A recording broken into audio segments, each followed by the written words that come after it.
Kampung Pos Dipang terletak 20 km daripada Kampar, iaitu lebih kurang 30 minit perjalanan.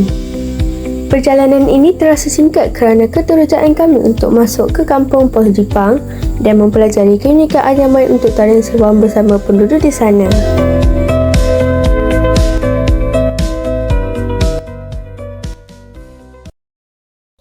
Assalamualaikum dan salam sejahtera. Dalam video Edulensa Perak kali ini, kami berada di kampung orang asli Pos Dipang Perak.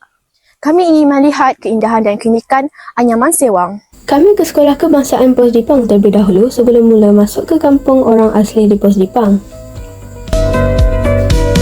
Tarian sewang telah lama ditarikan oleh masyarakat orang asli di sini, terutamanya ketika kenduri, perkahwinan dan hari kesyukuran. Kampung yang tenang dan damai ini semakin moden dengan perubahan reka bentuk rumah mereka. Namun, warisan budaya sewang tetap disemai ke generasi muda mereka, terutamanya anak-anak gadis semai. Sekarang saya berada di lokasi untuk mencari daun pelepah. Bersama saya seorang lelaki semai yang bernama Helmi, anak lelaki Jo akan membantu kami untuk mencari daun pelepah. Baik Helmi, boleh terangkan mengapa daun pelepah kelapa ini dipilih sebagai bahan utama untuk sewang? Biasanya daun kelapa ini lebih lembut, mudah dibentuk dan uratnya lebih halus.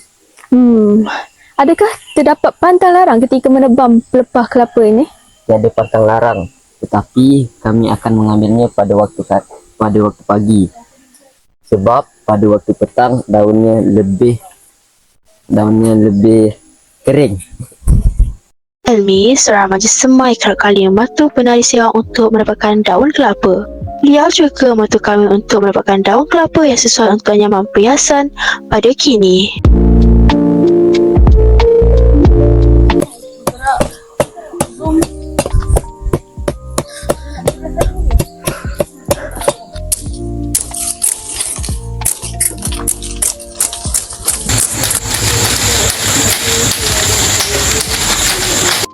Daun kelapa yang lebih sesuai untuk jadikan bahan anyaman perhiasan kerana mempunyai urat daun yang halus dan lembut.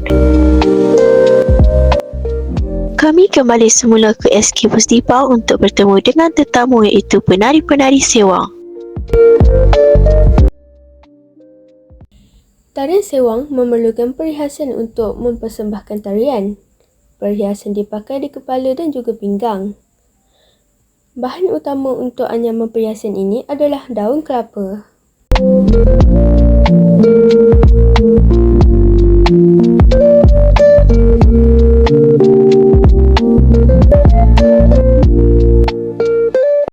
SK Pos Dipang ini terdapat satu sudut yang mengetengahkan hasil kerja orang asli.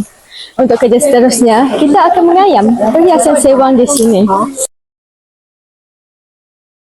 Istimewanya di sini, kami bersama dengan tim sewang orang asli Semai Pos Dipang. Terima kasih kerana sudi bekerjasama dengan kami dan sudi untuk menunjukkan cara untuk mengayam perhiasan sewang. Di sisi saya ialah Puan Kalisa, iaitu wakil daripada penduduk Pos Dipang. Baik Puan, apa yang kita sedang lakukan di sini?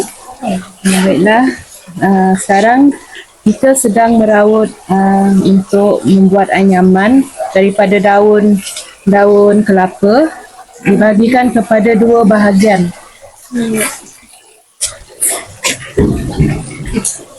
Daun kelapa yang telah diambil diraut untuk membuang tengah tulang daun supaya hasil anyaman lebih halus dan cantik. Anak gadis orang asli Semai ini sangat mahir untuk menghasilkan anyaman perhiasan sewang.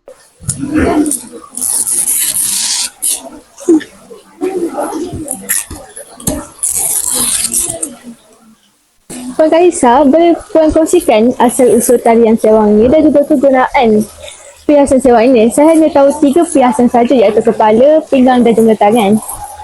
Okey, sewang asal-usulnya adalah merupakan upacara untuk pemulihan bagi sakit penyakit.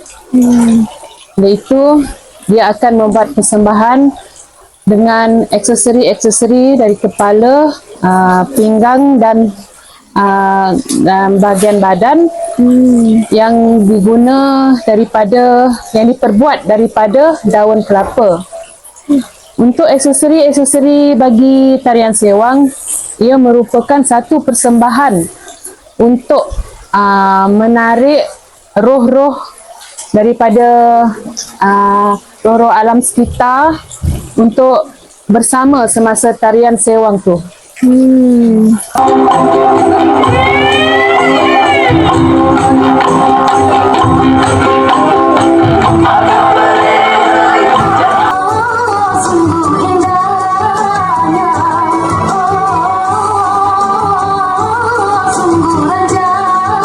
Warisan masyarakat orang asli Sewang sudah tidak asing dalam negara kita Malaysia.